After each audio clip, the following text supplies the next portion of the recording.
Damas y caballeros, bienvenidos una vez más a su podcast Máximas. Estoy muy contento y la verdad les pido una disculpa porque en estas semanas no hemos podido grabar podcast porque hemos estado bastante ocupados en muchas obligaciones que me atarean como padre, como jefe, como amigo, como socio y hasta como paseador de perros. Oigan, muchas gracias. Hemos superado los más de 1,000 suscriptores en nuestro canal, cosa que no es menor y estamos muy agradecidos con todos ustedes que cada vez que nos escuchan le dan clic a la campanita, pues se suscriben a este canal que tiene como objetivo hablar con personas extraordinarias de manera ordinaria. Y el día de hoy, damas y caballeros, les traemos una verdadera joya, señores, una verdadera joya, una verdadera plática que no se tienen todos los días. Y me refiero, y antes de presentarlos, déjenme echarle más emoción porque se tienen que quedar hasta el final. Hoy en día está en boca de todos la situación política del país, la situación política del estado, de tu ciudad. Y vemos cada fenómeno que sucede, cada situación que acontece a los políticos de México y pareciera que en la política hay coincidencias o hay fenómenos y quiero decirles que no, que la gran mayoría de lo que nosotros vemos que sucede en la comunicación de los políticos está muy bien estructurada por profesionales y por otros que no son tan profesionales, pero ¿qué creen? Que el día de hoy tenemos aquí en este podcast a mi querido amigo Jaime Acevedo, consultor político. ¿Cómo estás, mi querido Jaime? Mi estimado Cristian, muchísimas gracias de la oportunidad de estar aquí contigo. Mira, ese recibimiento del día de hoy, como pocos en la vida se tienen, te agradezco mucho por la oportunidad de compartir. Decirles a todos que considero a Cristian un gran amigo ya de algunas batallas, mi estimado Cristian, Ya tenemos y las varias que vienen. batallas. Fíjense que quiero contarles que Jaime ha estado enfrente de decenas de campañas políticas a nivel municipal, a nivel estatal, a nivel federal. Ha llevado a sentar a personas en la silla de las gobernaturas, del Senado, de diputaciones.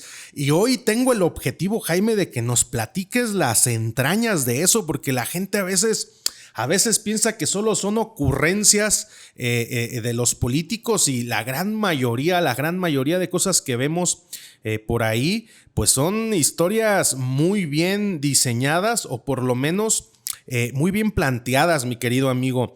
Y quiero que nos platiques, antes de entrar a todas estas anécdotas que seguro has de tener muchísimas, como que en qué momento tú llegaste y decidiste convertirte en consultor político, que valdría la pena que definiéramos primero qué es un consultor político, ¿verdad? Fíjate, Cristian, que qué bueno que abordas este tema, porque hay mucha gente que piensa que esto se toma una decisión de profesión y yo creo que es una decisión de vocación. Y me voy a permitir remontarme a cuando yo era muy chiquito, más de lo que sigo siendo ahora, soy chaparrito, cuando en la familia mi abuelo me aprendí a leer con el periódico, Cristian, leyendo las noticias. Tuve la fortuna de un tío al que quiero mucho y que está todavía entre nosotros, que fue, fíjate, una joya. Él fue delegado de gobernación en el estado cuando gobernación era el famosísimo CISEN.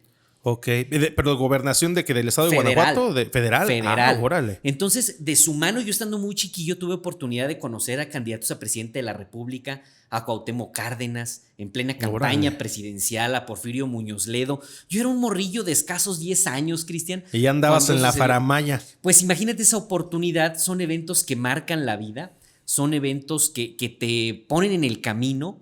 Y cuando llego a estudiar la licenciatura he sido, bueno, voy a ser abogado, quería estudiar ciencias políticas, comunicación, dije, bueno, me voy por estudiar derecho con la finalidad de tener herramientas para la vida. Dije, bueno, pues si en lo otro no me va muy bien, por aquí tenemos otro camino, etcétera. Y oh, sorpresa, Cristian. Llego a una universidad, voy a decirlo como tal, a la Universidad de Celaya, que es mi alma mater, también alma mater tuya, sí, así es. En un punto. Y ahí tengo la gran oportunidad de aprender temas de consultoría. ¿Por qué? Ok. Porque me abren las puertas para hacer cosas de consultoría como practicante, después trabajando para ellos y me convierto en consultor de empresas, Cristian. Realmente mi función de consultor inicia dando consultoría a empresas de la región, después ya de forma independiente a multinacionales que trabajé con ellos para algunas muy importantes, no puedo decir nombres por los convenios de confidencialidad, pero trabajé de manera muy fuerte para la industria en temas de calidad, dirigiendo programas de desarrollo en temas de calidad, de recursos humanos, de mercadotecnia. Y después la vida me pone en mi pasión, que es la política. Yo hacía la consultoría como profesión y después logré combinar la consultoría como profesión con mi pasión, que es la política, y decidí llevar todas las herramientas de la industria, de la empresa, a la política. Y aquí estoy, Cristian. Después de 20 años de haber hecho mi primer campaña la hice en el año 2000. Aquí estoy ¿Y trabajando. cómo fue? O sea, ¿cómo llegaron a decirte, oye, ayúdame para ser candidato, para ser, o sea, ¿cómo estabas tú en la industria como consultor? Para que los que escuchan, un consultor básicamente es un especialista en algún procedimiento específico que tiene la capacidad de poder ayudar, ¿no? Ayudar a resolver problemáticas, necesidades con enfoque a resultados, pero ¿en qué momento te piden que les ayudes a armar una campaña? ¿Dónde aprendiste tú a hacerlo? ¿O qué te pasó por la cabeza? ¿Agarraste el toro por los cuernos? ¿O cómo fue esa historia? Fíjate que cuando yo estaba estudiando la licenciatura tuve la oportunidad de hacer un diplomado en comunicación política estructurado por gente de la UNAM, lo cual también fue un asunto que marcó mi vida porque ahí aprendí lo que es la teoría de la credibilidad política, que hoy nadie en la consultoría La teoría política de la usa. credibilidad política. ¿Verdad? Eso es una cosa rarísima que quiero compartir con el auditorio, que tiene mucho método, porque empieza a hacer leyes en materias de ciencias sociales a través de estudio, de investigación, y lleva lo cuantitativo a tratar de formar reglas en lo cualitativo aplicado a la política. Una cosa muy, muy, muy extraña en un inicio, pero que hoy a mí me ha funcionado de una manera impresionante. Y en esa época, Cristian, hace 10 años, hace 20 años, no había redes sociales como hay ahora, pero tuve la oportunidad de participar en un programa de radio, en un noticiero local, y de ahí me empezaron a escuchar los políticos locales, ya sabes cuál. Empezabas a hacer análisis político en la radio. Ok, y ahí te empezaban a ubicar los políticos. Así es. Ok. Y después pasé, Cristian, a sentarme en muchas mesas de los cafés de mi pueblo, de nuestro pueblo, y a compartir con los políticos locales. Las experiencias. Las ideas, hacer networking. Y de ahí brinco a hacer campañas, Cristian. Con un método que sí estudié en el diplomado en comunicación política, hice 2, uno en mercadotecnia, uno en análisis político. Entonces también la formación. Dicen, es que ¿por qué te dedicas a esto? ¿Te formaste para esto? Pues de manera formal no existe hoy en el país una carrera de consultor político. Que dicho y hecho, damas y caballeros, lo estamos haciendo, ¿eh? Ingenio es el primer método de preparación formal en consultoría política, pero esa es otra historia. Ya después lo platicamos. Así es.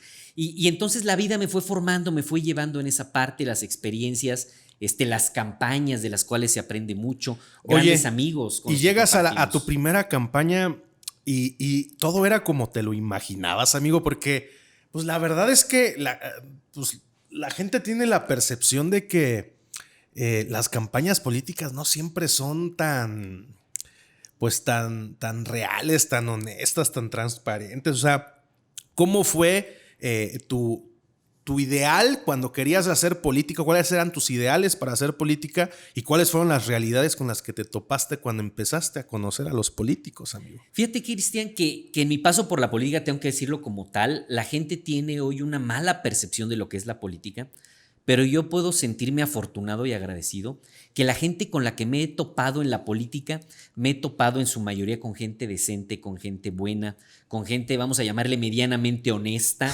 en términos... ¿Cómo que medianamente honesta? ¿Cómo está eso? Porque no hay perfectos, amigo, no hay perfectos. Bien dicen que hay que pasar entre lodos sin mancharse. No hay perfección, pero me ha ido bien, Cristian. Yo puedo contar experiencias positivas por todos lados.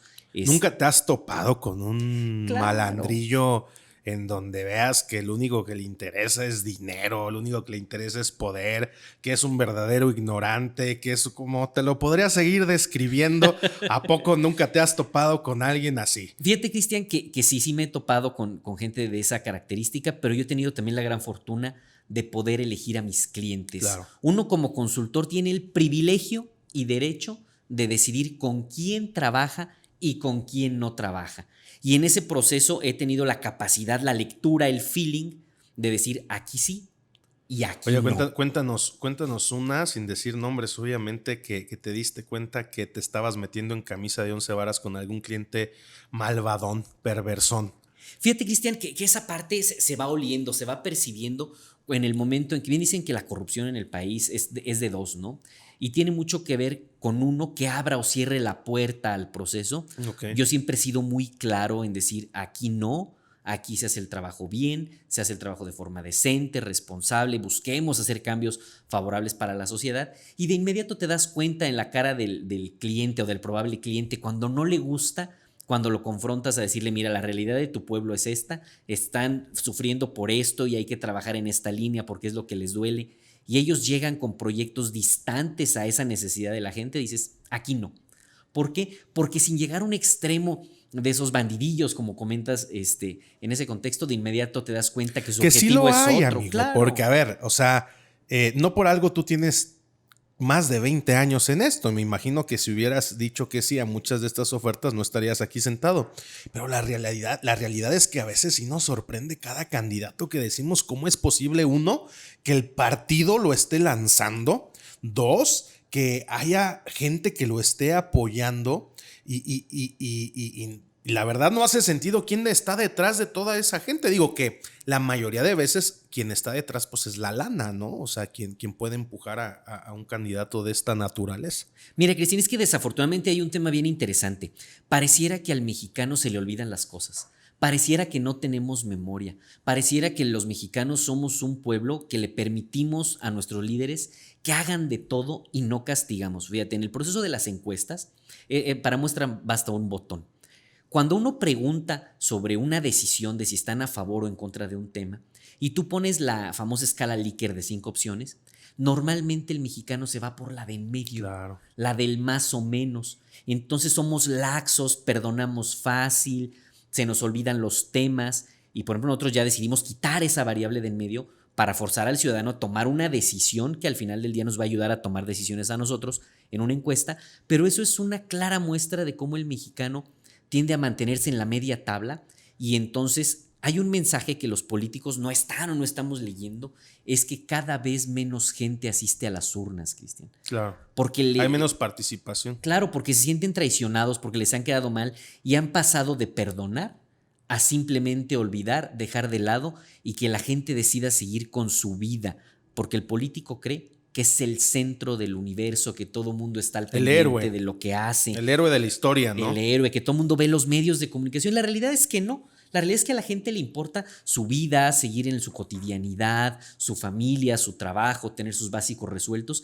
Y es lo que la gente entiende y le importa. Y el político está desconectado de eso, Cristian? Oye, hoy en día, ¿quién es quien gana?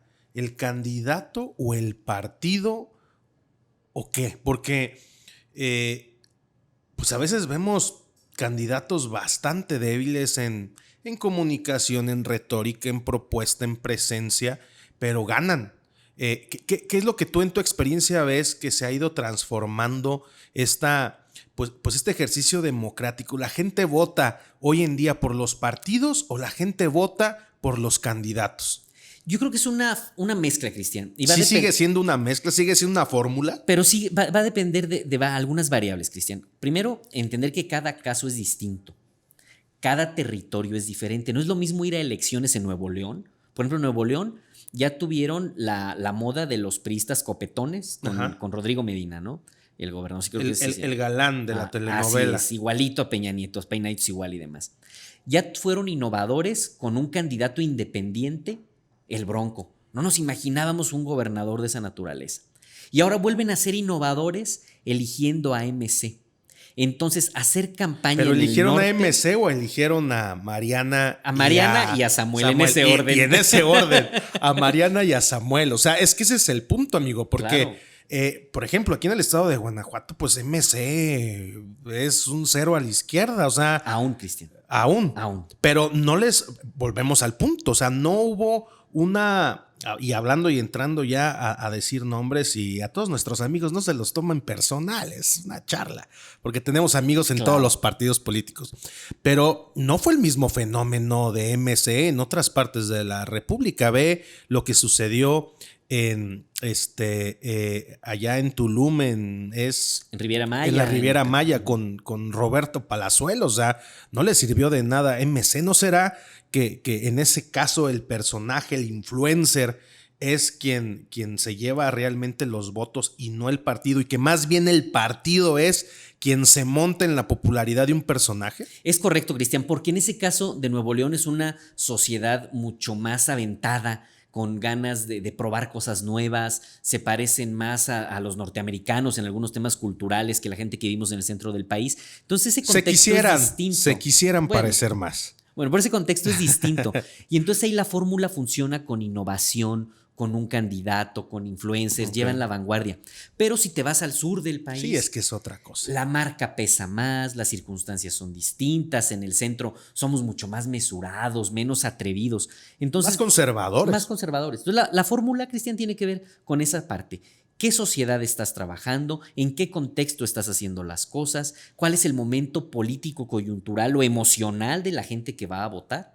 Para decidir qué peso tiene la marca, qué peso tiene el candidato, y también decirlo como tal, qué peso tiene la estructura electoral del día de la elección, en donde hay que motivar a que la gente vaya a votar durante el proceso y garantizar que suceda, ¿no? Entonces es bien importante, Cristian, hablar las cosas como son y decirlo así. Hay varios factores, pero yo creo que hoy en día estamos migrando de una sociedad, más bien a una sociedad mucho más en las redes, mucho más abierta, mucho más de personajes que de marcas. Hoy los personajes comienzan a rebasar a las marcas. El presidente de la República es un claro ejemplo de eso. Es un personaje que deja por detrás y lejos a la marca que representa, ¿no?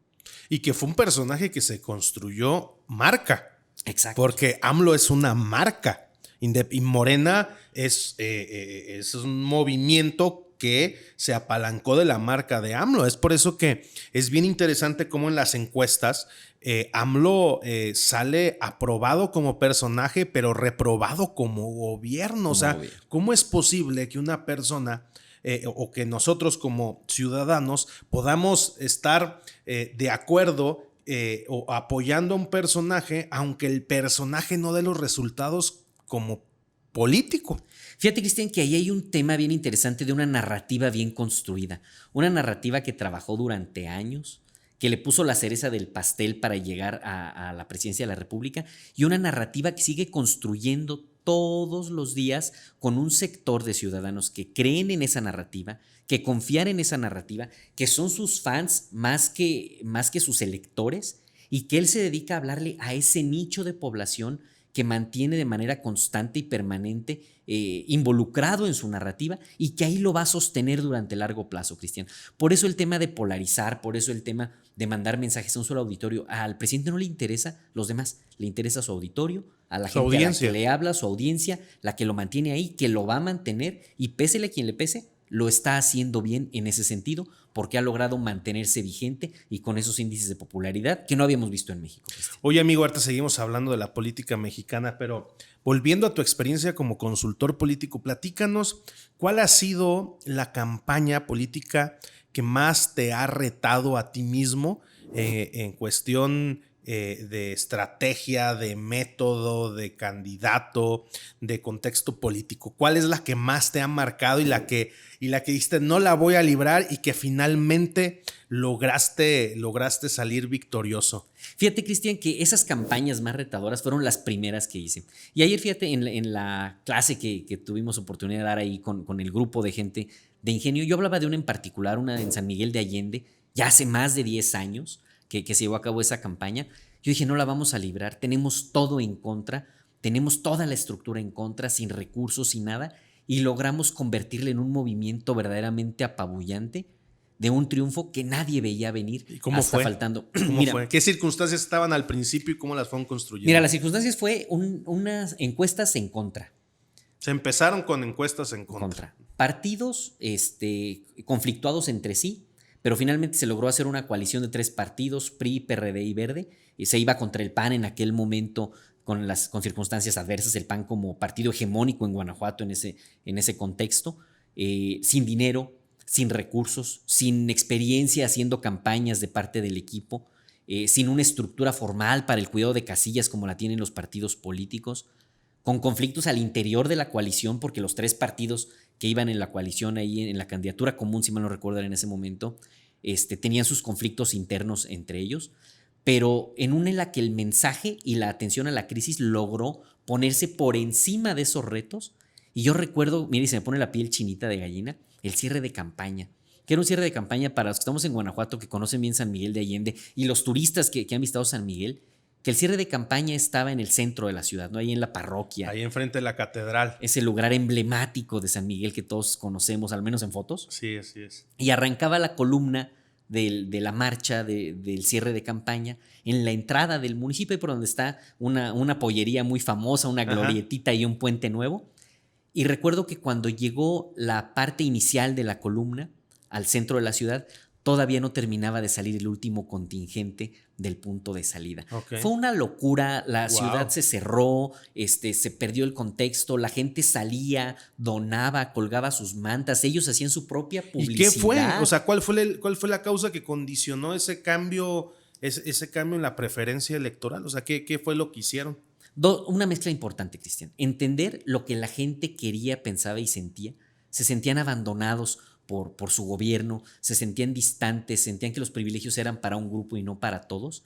Y un mensaje bien construido, una narrativa en la que se hablaba de un San Miguel parejo para todos, con oportunidades iguales, con condiciones de desarrollo para la mayoría y una candidata extremadamente histriónica en el contexto, ¿no? Ella conectaba muy bien, manejaba bien el mensaje. Recuerdo el debate, Cristian le ha puesto una tranquiza soberana al candidato perdedor en aquel entonces. Que era el del partido el partido que tendría que haber ganado, el que porque estaba tenía en el poder. Todo a favor, ¿no? Okay. Y fíjate que después ese candidato, y lo voy a decir porque por ahí si me lo encuentro lo voy a saludar con mucho gusto, 2 elecciones después me buscó para tratar de ayudarle de nuevo a ese candidato que había perdido, vuelve a ser candidato como 2 periodos después, pero fue demasiado tarde, ya no logramos hacer nada, pero él entendió que el contexto de la campaña que había perdido en un inicio era un contexto distinto, un contexto ciudadano, en donde la gente se abalanzó sobre el tema y fue una de las campañas de las que más aprendí, Cristian.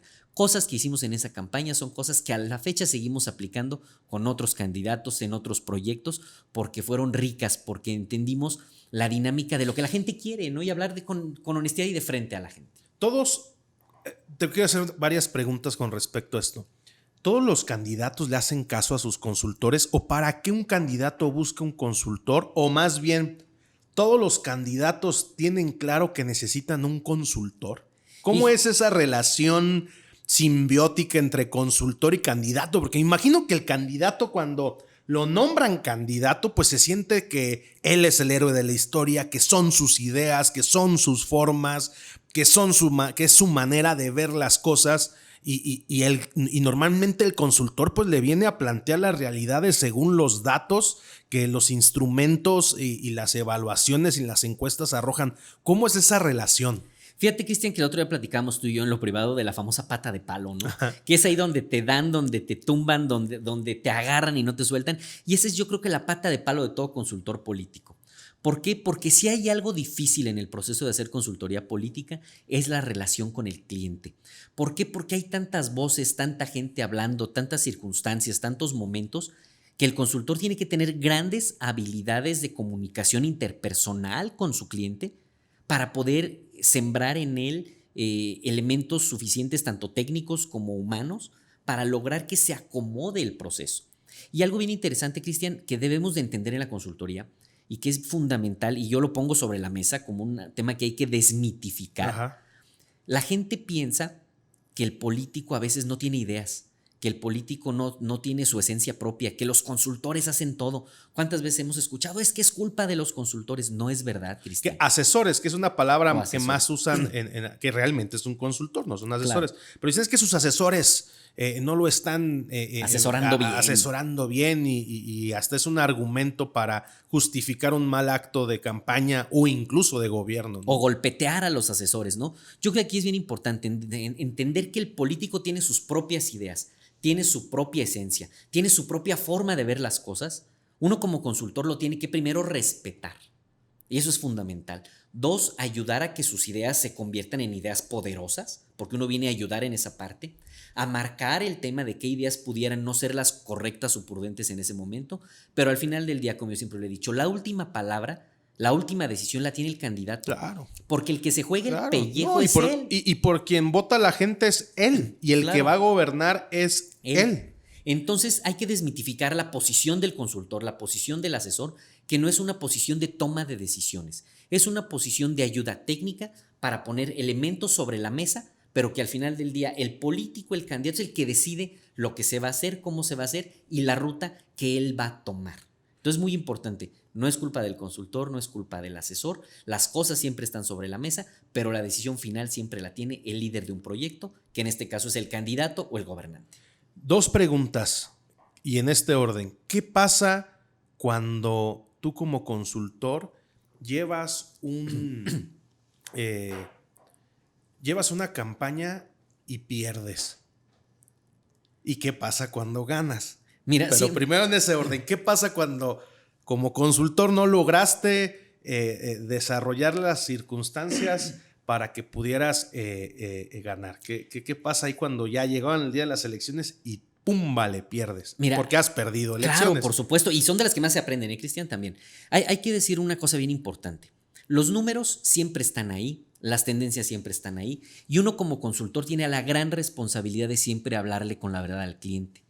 A lo que hemos hecho siempre, lo que siempre me ha tocado hacer es decirle al cliente con suficiente tiempo y decirle, mira, la realidad es esta, no se va a alcanzar a ganar, es alta la probabilidad de que pierdas, está muy cerca los números, se puede perder, se puede ganar, y el decirle al cliente la verdad siempre a tiempo, con elementos técnicos suficientes, con elementos emocionales y morales suficientes, y le sabes que no vas a llegar por estos motivos, estos fueron los errores, la narrativa no alcanzó a dar, es un blindaje que siempre yo aconsejo a la gente, tanto consultores como políticos, hablar con la verdad.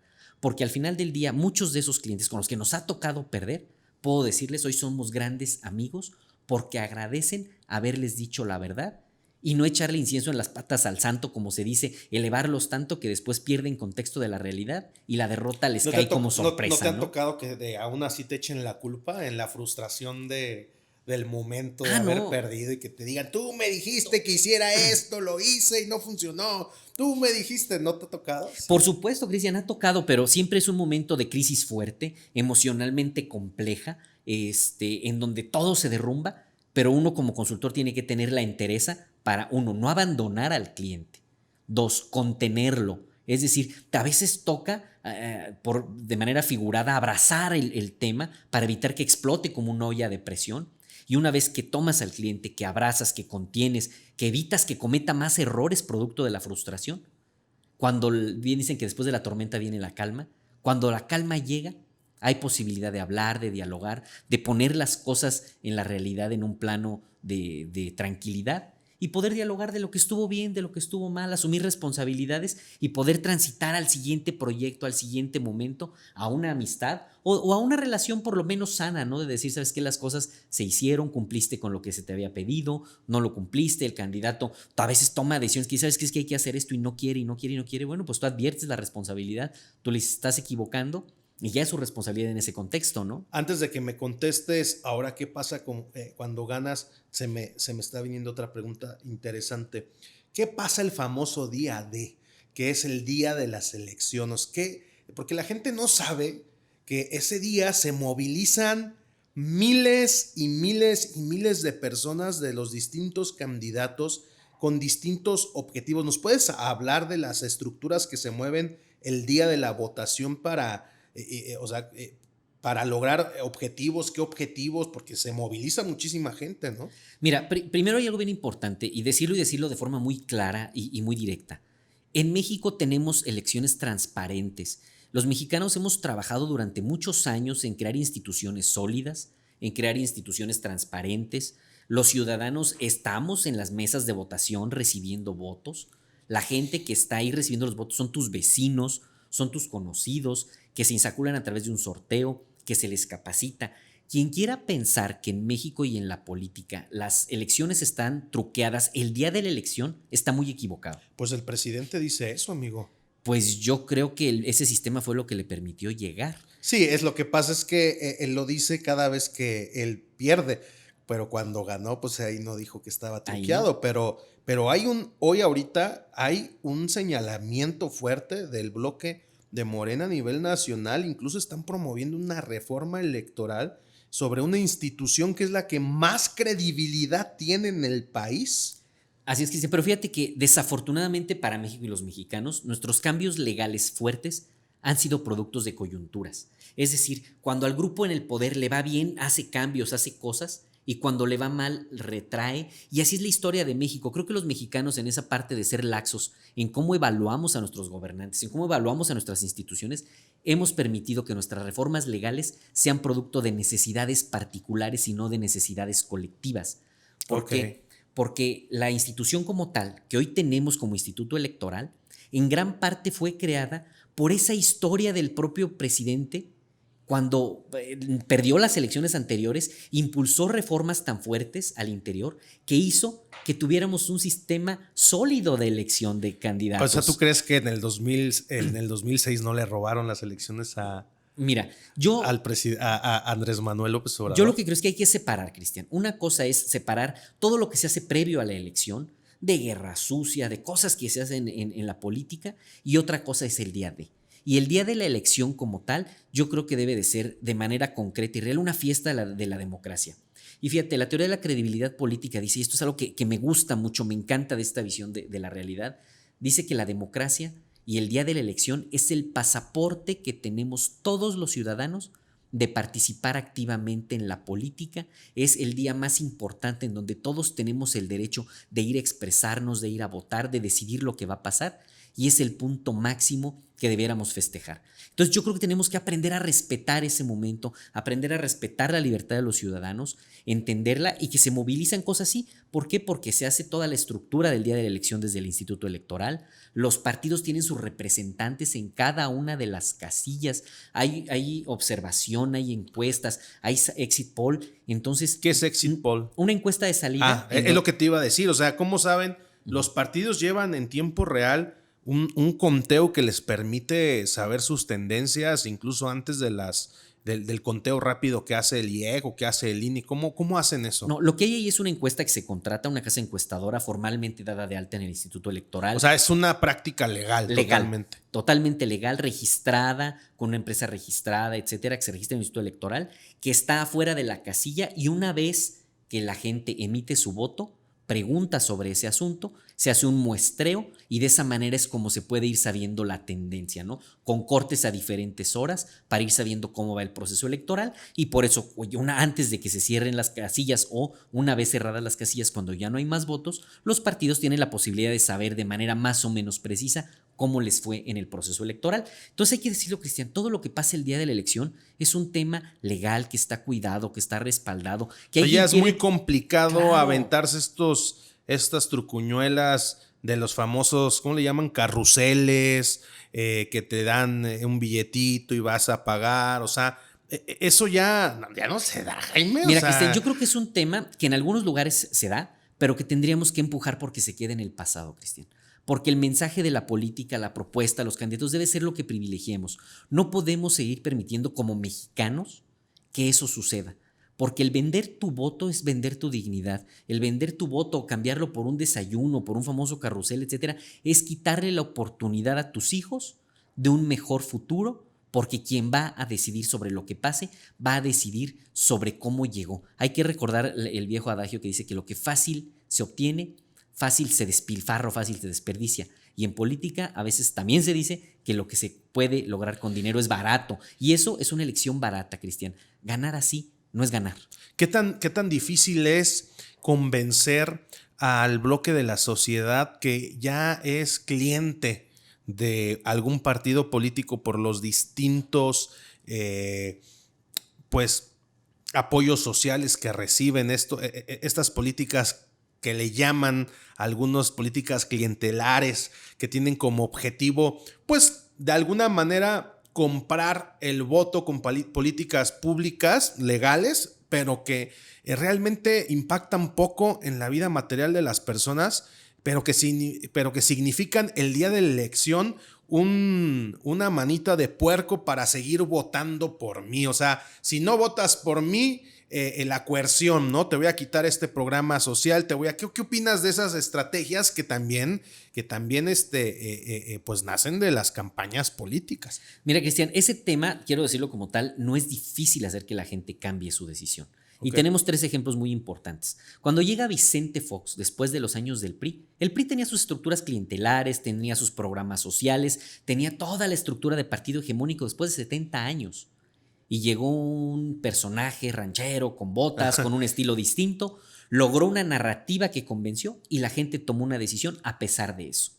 Después está 12 años el PAN en el poder, el presidente Fox, el presidente Calderón, llega Enrique Peña Nieto, el PAN tenía sus estructuras clientelares, tenía sus programas. Todos los partidos políticos tienen esas políticas. Tenía el Seguro Popular, que hay que decirlo que era una política, y fue una política muy exitosa de los gobiernos panistas, con mucha estructura clientelar que pudiera haber generado. El programa de solidaridad de Salinas de Gortari, que hasta la fecha sigue, le han cambiado nomás el nombre. Y ahí sigue. Pero es el mismo. Así es. Y entonces llega el presidente Peña Nieto con una narrativa de una telenovela, de galán, etcétera, y logra ganar. Y después llega el presidente Andrés Manuel López Obrador también sin mucha estructura, sin programas de gobierno propios, pero con una propuesta y una oferta de sentido que le vino bien a la gente y llegó. Entonces yo creo que tiene más que ver con una estructura de una propuesta, de una oferta, de considerar que todos los mexicanos somos inteligentes, que todos estamos leyendo lo que pasa y que tomamos una decisión en función a 2 elementos, la calidad y cantidad de información que tenemos disponible. Sí, y al último, el voto en México sí es libre y sí es secreto. Exacto. Es decir, ya en la urna no hay nadie que te esté doblando la mano, ¿no? Y ahí se puede hacer. ¿Qué pasa cuando ganas, Jaime? ¿Qué se siente ganar una elección? Y tú que has estado en grandes triunfos electorales, ¿qué pasa por tu mente en ese momento?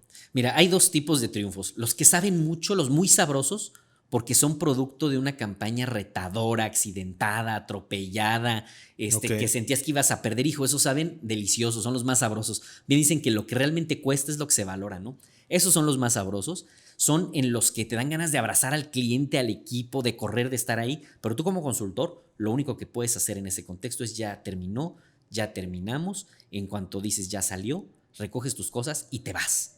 Porque el protagonismo es del equipo, el protagonismo es del líder, uno como consultor tiene que entender que uno viene a colaborar en un pedacito y se tiene que retirar y te vas, en mi caso muy particular, terminando la elección, siempre lo primero que hago es regresar a casa, regresar a tocar tierra con la familia, con los amigos, si acaso irnos a tomar un tequila con grandes amigos, pero aparte de la campaña, en lo independiente.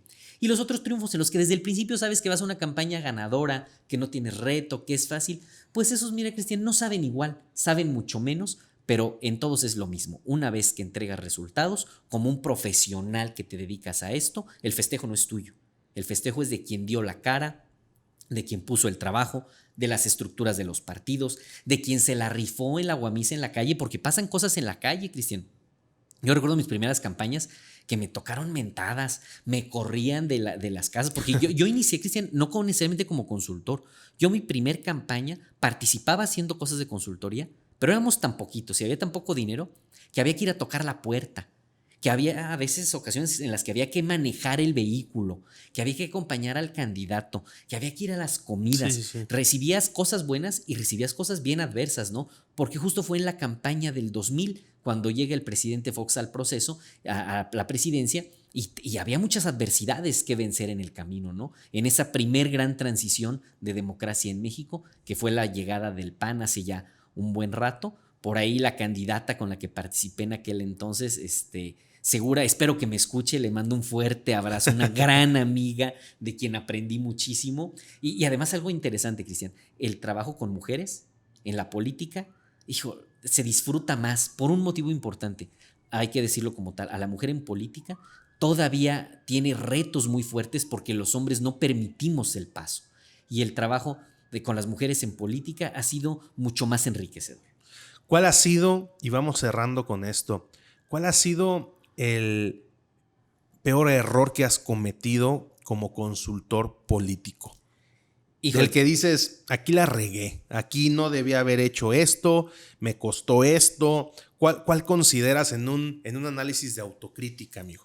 fíjate, Cristian, que yo creo que el peor error que he cometido como consultor político, y que no me ha pasado una sola vez, sino ha sido varias, es apasionarme tanto en un proyecto que hacer el proyecto tan mío, Tan personal, tan hacerlo personal. personal, que termino emocionalmente reventado, ¿no? Sí con triunfos, sí con resultados positivos para el cliente, pero que después cuando se llegue el gobierno pareciera que de pronto quisieras tomar la posición del cliente, Ok, porque todos tenemos una vena política en nuestros qué genes, interesante. y es ahí cuando yo personalmente he sufrido mucho de no estar ahí, de no salir al frente, de no mostrarme, pero también es una decisión de vida, ¿eh? De decidir mantenerme en el lado de la consultoría y no brincar al otro lado de ser político como tal, que es un tema que nunca va a pasar. Entonces es como si llega a haber esta sensación de gana, lo llevas y lo ayudas a llegar al punto del triunfo, pero obviamente para el candidato apenas empieza su historia. Claro. Y en esa historia has sentido frustración de ver cómo ya no fue lo mismo la candidata o el candidato el que está gobernando y la frustración de tú querer también participar en la continuación de la narrativa o cómo. Claro, claro, Cristian. ¿Y cómo despilfarra todo lo construido en campaña? ¿Cómo me ha tocado clientes que son uno en campaña y llegan al gobierno y son totalmente otro? Y dices, ¿en qué momento no entendieron que ganaron por toda esa construcción, por toda esa narrativa, por toda esa estructura? Llegan y se les olvida el pasado y es ahí donde uno como consultor siente mucha frustración de no poder seguir ahí para corregir los temas, pero sobre todo, Cristian, también para ayudar en la toma de decisiones con decisiones que traigan beneficios para la gente, ¿no? Yo siempre cuando me levanto en las mañanas y dedicándome a esto, que es tan criticado, hay que decirlo como tal, que mucha gente dice eso no debería de existir, yo siempre pienso que mi labor de contribución a la sociedad desde mi trinchera es tratar de ayudar a que los políticos tomen mejores decisiones, mejor pensadas, mejor balanceadas, en beneficio último de la sociedad, y eso lo veo como mi contribución al bienestar de este pueblo, de nuestro país, ¿no? Damas y caballeros, Jaime Acevedo, muchas gracias, amigo, por aquí para platicarnos tus experiencias que quiero decirles que suelen ser bastante privadas, ¿verdad? O sea, cuando hablamos con un consultor y sus experiencias, pues estamos hablando de muchísimo valor, también complicado por todo lo que un consultor debe de entender, que es el acceso y la privacidad de la información. Y quiero contarles, antes de terminar, que Jaime Acevedo ahorita en este momento sigue corriendo procesos como consultor. De hecho, ahorita estás involucrado ya en algunos En algunos procesos a proyectos nivel nuevos. nacional y estatal, pero también estás formando a la nueva generación de consultores políticos. Háblanos un poquito de eso y también dinos dónde te pueden seguir en tus redes sociales a todas las personas que están interesadas en entender el método de la política. Mira, Cristian, aquí hay que decir las cosas como va. Y yo agradecerle a Cristian, tuve oportunidad de conocerlo hace ya un tiempito, nos hemos hecho grandes amigos. Y Cristian detonó en mí de regreso mi vocación de maestro. Y yo he visualizado que México necesita cambiar, lo visualizamos juntos, lo trabajamos y decidimos crear un modelo de transferencia de conocimiento, de toda esta experiencia de los años haciendo campañas, para ponerla a disposición de cada vez más gente. ¿Por qué? Porque nos hemos dado cuenta que el acceso a la consultoría política solo lo tienen los grandes candidatos. Todo mundo busca al candidato a gobernador de las ciudades grandes, etcétera. Y los candidatos y los políticos que tienen menos acceso a recursos difícilmente tienen acceso a un consultor. Y el compromiso fue crear un organismo, una institución que se dedicara a formar consultores políticos para poner a disposición el conocimiento para que llegara a todos los rincones del país y profesionalizar la labor de hacer política como un trabajo de construcción de la sociedad, y también entender que en la vida todo tiene un ciclo, Cristian. Y yo creo que ya estoy, después de 20 años, en un punto en donde ya quiero transmitir lo que sé, compartirlo. Sí voy a seguir trabajando necesariamente, pero ahora quiero ver florecer nuevos proyectos, nuevos consultores, gente que supere lo que yo he hecho, porque todos tenemos tiempo de caducidad. El mío Sí. no creo que esté ya muy, muy lejano, creo que ya en esta labor, porque es muy desgastante, no falta mucho para que yo me retire de este proceso, creo que me quedan unos cuantos poquitos años y quiero dejar ese legado a través de Ingenio. Ahí en las redes sociales mías, ahí está todo el tema de Ingenio. Te siguen Ingenio, Jaime Acevedo, te pueden encontrar en redes sociales. Me encuentran en Facebook, me encuentran en Instagram, me encuentran en Twitter, en TikTok también, por supuesto. Poco no podría ser casa de herrero asadón de palo, Cristian. Hay que estar en lo que uno le sugiere a los clientes, tratando de hacer las cosas con la mejor producción posible, con la mejor calidad, para ponerla a disposición de todos, y ahí estamos a sus órdenes. También estoy invitando a Jaime Acevedo que una vez por semana grabemos un podcast de análisis de consultoría organizacional, política, seguir platicando. Pónganos ahí en los comentarios si les gustaría que Jaime y un servidor estemos una vez por semana o una vez cada 15 días. Vamos a ver cómo está la agenda.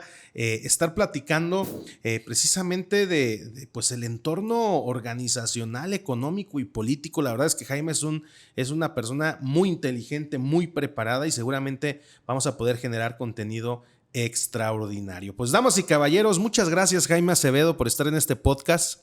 Les agradecemos a todos los que nos están viendo y escuchando. No se vayan sin ayudarnos a suscribirse, a darle la campanita para que vean las notificaciones. Háganse fan de este canal. Les podemos asegurar que vamos a ser muy consistentes y vamos a crecer. Estamos rebasando los 1,000 suscriptores. El siguiente objetivo son 5,000 suscriptores y lo vamos a hacer gracias a todos ustedes. Muchas gracias y hasta la próxima. Hasta luego, un abrazo a todos.